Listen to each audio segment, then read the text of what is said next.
Hey everybody, it's Snazzy. I am back one more time to share with you my resupply strategy for the Continental Divide Trail. I'll show you how I put my boxes together, some of the food that I'll be taking with me on trail. I'll show you why it's important for me to do resupply boxes, and I'll also share with you some of the towns I plan on stopping on my way from Mexico to Canada. Stay tuned.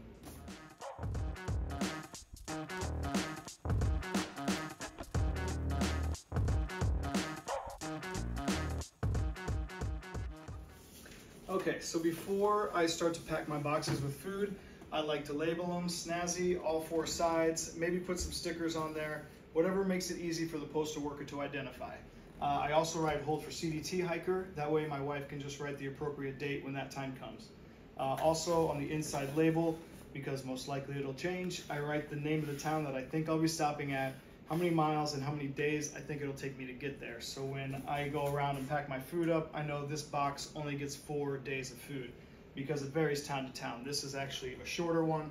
Most of them are 5, 6, 7 day carries. So, but to decide on the towns that I stop in, the CDT actually kind of makes it easy for you. They made us this nice spreadsheet that shows you all the towns and mileage. And I'll just kind of go through real quick how I picked the towns that I think I'll stop at along my way. So there's a few things that will determine a town stop for me. One of them is access from trail. Like this column here, I like to find things on trail or as close to trail as possible so I don't have to do super long hitches. And then I'll also work backwards and forwards from places that I know I'm going to stop at, like Old Faithful and Rawlins, Wyoming, and all these big towns that are right on trail, and then I'll work backwards from those, averaging 100 to 150 miles in between each town stop.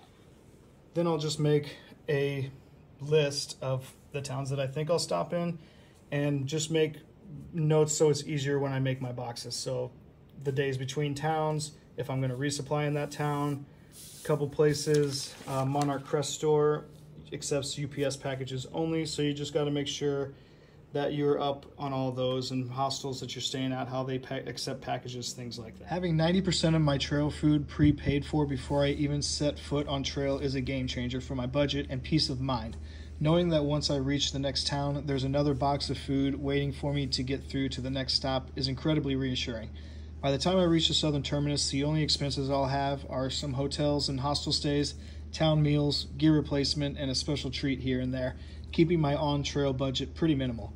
Usually a couple of months before departure, I start to gather the food items I prefer at lower prices, helping me to avoid the inflated cost of small resupply towns. By keeping an eye out for the sales and buying in advance, it saves me money overall and quality rest time while I'm in town. There's also the added benefit of variety. I've crafted a menu of meals that I genuinely enjoy, reminiscent of home and packed with nutrients, proteins, and vegetables. This ensures I maintain a certain level of nutrition and flavor, unlike relying on whatever's available in a small town grocery store. I've built up a pretty diverse selection of bars and snacks, which I incorporate into each resupply package. This way I avoid the monotony of eating the same thing day after day, and by packaging each resupply myself, I can mix and match to keep things interesting. This allows me to minimize my footprint by recycling most of the packaging prior to leaving for trail. It's a small step, but every little bit helps. 23 days of resupply boxes. I have 2 extra boxes with 5 days of food in case I have an unintended stop. And this is the 5 days of food I'll be starting with. So getting ready to package up my hygiene kits.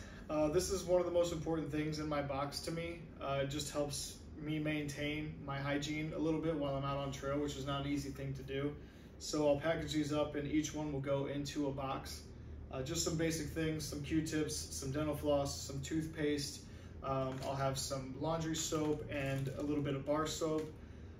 Technically, I could clean myself in a gas station bathroom if I needed to, if I'm trying to just make a quick stop in town. And then each box will also get a pack of hand wipes and also my preferred toilet paper, so I don't have to worry about getting some scratchy toilet paper out of the gas station bathroom that might hurt my precious little beehole on trail. So I'll package these up, and then, like I said, each one will go into a resupply box. All right, I have moved production here into the spare bedroom from the dining room. Got all the boxes tightly packed, ready to be sealed up and sent out. I'm gonna get them all put in this gear closet. Had to make some room. I got gear spread out everywhere. So making room for the boxes in there, and then get them all nice and labeled and in order so it's easy for my wife to just send me. But as you can see, I had to order this slightly large box. This is the large flat rate box, and I had to get these slightly bigger ones for some of these 7-day stretches. Just could not fit all that food in one of those boxes. So getting ready to wrap this thing up. I will be excited when all those boxes are sitting in this closet ready to go. All right, boxes are all stacked up here in the gear closet. Also in here, I'll have this box of extra gear.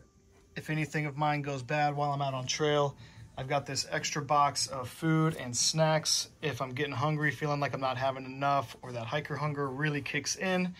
And in this bucket, I have extra everything else. Lip balm, bug spray, extra pair of tights, repair patches, bite valves, rubber bands, moleskin, extra water filter, extra gaiters, more first aid kit. If I need anything, my wife can just throw it in one of my boxes and ship it to me right on trail. So I'm about as ready as I can be. 23 resupply boxes, plus I have 2 extra boxes with 5 days of food in case something comes up or I need an extra box, whatever. Ready to go.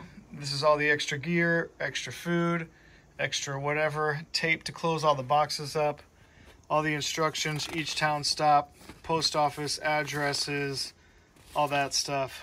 All she needs to do is tape up the box basically and drop it off at the post office.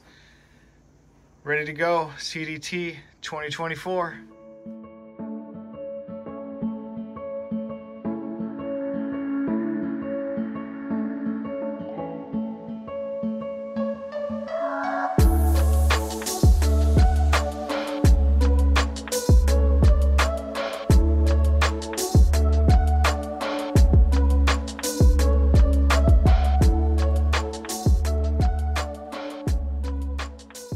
So that's it. That's a wrap on that. Resupply boxes are done.